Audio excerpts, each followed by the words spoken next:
can decide based on your equipment, your experience, and just what you like, which kind of cake you want to make. Let's do it.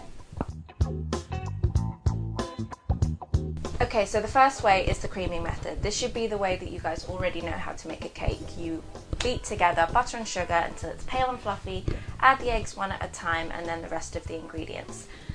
Some of you might have experienced curdling in the past, or you really need to have the ingredients at the right temperature, and you really do need a stand mixer or an electric hand whisk because it's just not possible to get the level of air into the cake through this method by hand.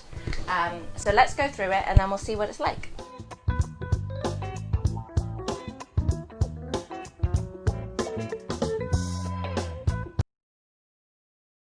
I'm going to add the eggs one at a time until they're fully incorporated.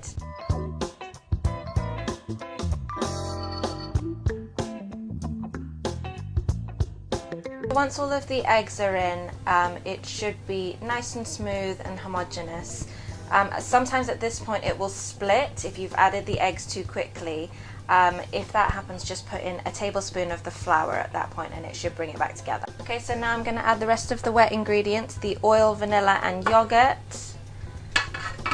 Whisk that together and then add the flour. Okay, so this is the creamed cake batter.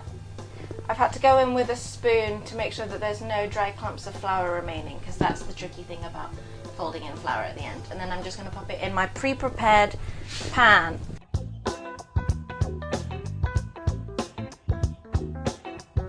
So this next way is called reverse creaming. So what that means is we're going to have all of our dry ingredients, so flour and sugar and salt, in our bowl, and then we're going to rub through the butter as if we were making pastry or a crumble until it's like a coarse meal, and then we're going to add all of our wet ingredients. You just want like soft but still cold butter and just rub it in with your fingertips, or you can do it in the stand mixer like I'm going to do, or you can do it in the food processor if you don't have either of those things and just want to whiz it up quickly. So I'm just putting small bits of the butter into my flour before rubbing it together. And the reason that this cake method works is because the fat coats every little bit of flour, so it means that when you do add the wet ingredients, the flour doesn't like pull in all of the moisture, so you're still going to have a really tender crumb, but you're not going to be able to overwork it in the same way because you're not going to have the gluten development, if that makes sciencey sense. And now it's a soft, fully incorporated, crummy situation. Okay, all of my wet ingredients have gone into the flour, sugar and butter crumble.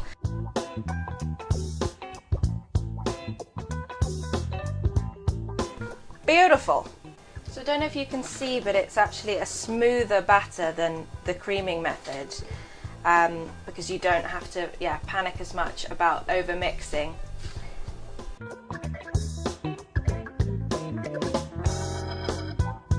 Okay, so our last one is just dump it all in and see what happens. So what I've got in here is our 375 grams of sugar. To that I'm going to add our 200 grams of butter, but this time it's melted.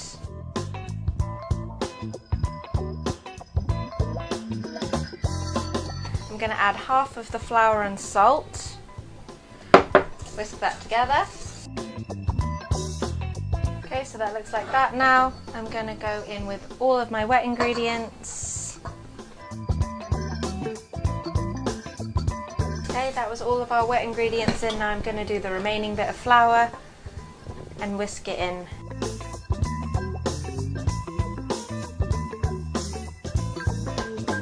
Okay, so here's our final batter for the all-in-one method. It's a tiny bit lumpy, but we did just chuck it all in, so we'll just see what happens when we bake it.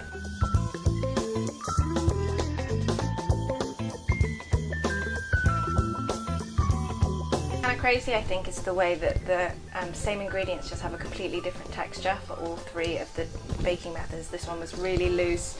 As I said, it's a little bit lumpy. Okay guys, so the results are in. We've got creaming, reverse creaming and all in. Not wildly different on the rise, I'd say they're all pretty consistent. Got a much nicer texture on top from the creaming version, but otherwise it's just going to be about the taste.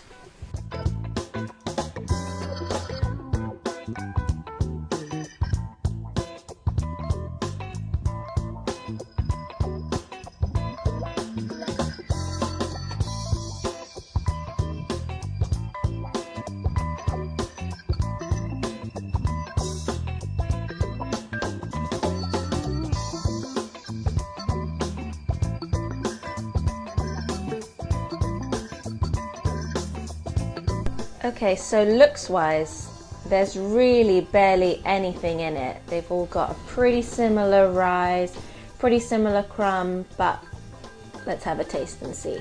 I think what our experiment really shows is that you can make a cake however you want. Just make sure you have the right ingredients, weighed out in the right proportions, and then choose a method that suits you best. If you don't have the equipment or you don't have much time, choose another way and be willing to make those sacrifices. Ultimately, they're all delicious, they're all cake, and you should make them, but maybe not 3 at once.